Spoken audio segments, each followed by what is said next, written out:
నాకు ఎలా అలవాటు అయిపోయిందంటే ఈరోజు పొద్దున్న లేచి కూడా టెన్షన్గా సిస్టమ్ ఆన్ చేస్తున్నాం వర్క్ ఉందనుకుని. నేను మార్నింగ్ దాకా వర్క్ చేసి మేనేజర్ మాట్లాడి దిగిన తర్వాత నాకు కూడా ఒక షార్ట్ స్టోరీ చెప్పాలనిపిస్తుంది. ఫస్ట్గా చెప్తా షార్ట్ స్టోరీ అన్న. అందుకే ఒక ఒక మునియ ధార పడుతున్నాడు అంటండి. ధార పడుతున్నాడు. ఆ ధార పైనుంచి పడుతుంది. ఎక్కడి నుంచి పడుతుందో తెలియదు సోర్స్ అది. దాంట్లో చాలా పవర్స్ ఉన్నాయి. అది జనంలోకి తీసుకెళ్ళాలి, అది ఎలా వాడాలి, ఎలా చేయాలి తనకి ఏం ఐడియా లేదంట. సో అతను తపస్సు చేయడం స్టార్ట్ చేస్తే పరమేశ్వరుడు ప్రత్యక్షమయ్యి నీకు సోర్స్ బ్రహ్మ దగ్గర ఉంది, బ్రహ్మ దగ్గరికి వెళ్ళు అన్నాడు. బ్రహ్మ కూడా దీనికి సోర్స్ విష్ణుమూర్తి దగ్గర ఉంది, విష్ణుమూర్తి దగ్గరికి వెళ్ళు అన్నాడు. ఇలా ముగ్గురు దగ్గర సోర్స్ తాలూకా ఇన్ఫర్మేషన్ తీసుకుని ఇప్పుడు దీన్ని జనంలోకి తీసుకెళ్ళి అందివ్వాలి అని ఆ గుహలోంచి బయటకు వస్తే పెద్ద మంచు పర్వతం కనిపించింది. అది ఇప్పుడు ఎలా దాటి వెళ్ళాలి? మొత్తం కప్పేసి ఉంది, చాలా టఫ్. మళ్ళీ దానికి కూడా మళ్ళీ తపస్సు చేసి అదంతా కరిగిన తర్వాత దాటుకుని జనంలోకి వెళ్ళాడు అంటండి. ఈ ధార పట్టిన వ్యక్తి నేను, పరమేశ్వరుడు నా తేజసత్య గారు. పరమేశ్వరుడు అంటే డిస్ట్రాయర్, నెగిటివిటీని మొత్తం డిస్ట్రాయ్ చేశాడు ఆయన బ్రహ్మ దగ్గరికి పంపించాడు. బ్రహ్మ క్రియేటర్ నా కార్తీక్ ఘట్టమనేని గారు.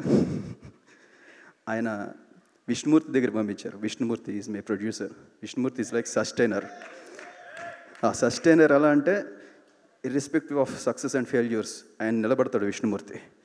He's my producer. వీళ్ళందరినీ దాటుకుని బయటకు వచ్చిన తర్వాత మంచు పర్వతం మంచు మనోజ్ గారు. ఆ క్యారెక్టర్కి ఎలా కొట్టాలి ఇప్పుడు చేశా. ఇంతమందిని దాటుకుని అతని జనంలోకి తన పట్టిన ధార తాలూకా శక్తిని తీసుకువెళ్ళి జనంలో తను కలిశాడు. ఆ వ్యక్తిని నేను. Thank you so much. నేను మాట్లాడుతున్నాను కానీ బాడీ షివర్ అవుతుంది, just because of the sleepless nights I have gone through. ఒక భయంలోకి వెళ్ళిపోయాను ఆఫ్టర్ హనుమాన్ లైక్. మళ్ళీ నేను ఆ మ్యాజిక్ క్రియేట్ చేయాలి ఎలా అయినా సరే అని. దీనికి నేను థ్యాంక్స్ చెప్పాలి అంటే కనుక ఫస్ట్ నేను నా మ్యూజికల్ టీం అందరికీ థ్యాంక్స్ చెప్పాలి. Thanks to each and every one.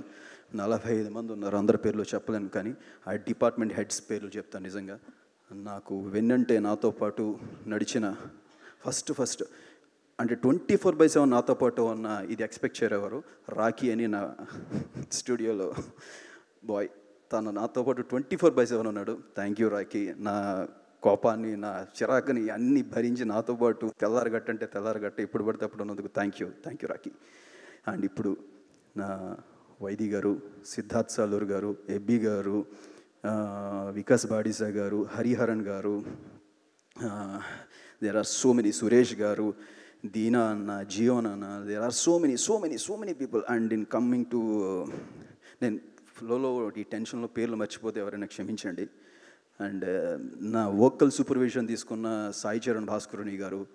And coming to ఇన్స్ట్రుమెంటలిస్ట్స్ నా లలిత్ తాలూరి గారు, శాండిల్య గారు. అండ్ ఒకళ్ళు కాదండి, అంటే ఇప్పుడు మీరు సౌండ్ ఏదైతే విని ఒక వైబ్రేషన్ పొందుతున్నారో దీని వెనకాతల ఒక పెద్ద యుద్ధం జరిగింది. ఆ యుద్ధం తాలూకా యుద్ధంలో నేను ఒక్కడే పార్టిసిపేట్ చేయలేదు, నాతో పాటు ఒక 45 మెంబర్స్ పార్టిసిపేట్ చేశారు. వాళ్ళందరికీ thank you so much. And thanks to my parents. వాళ్ళు నన్ను ఫ్రీ స్పేస్లో వదిలేసి నన్ను, వాళ్ళు ఎటువంటి కష్టాల్లో ఉన్నా, ఎలాంటి సిచ్యువేషన్స్లో ఉన్నా అవి నా దగ్గర రానివ్వకుండా నన్ను ఈ పని చేసుకోనిచ్చినందుకు మా అమ్మగారికి, మా నాన్నగారికి thank you so much. Thanks to all my friends.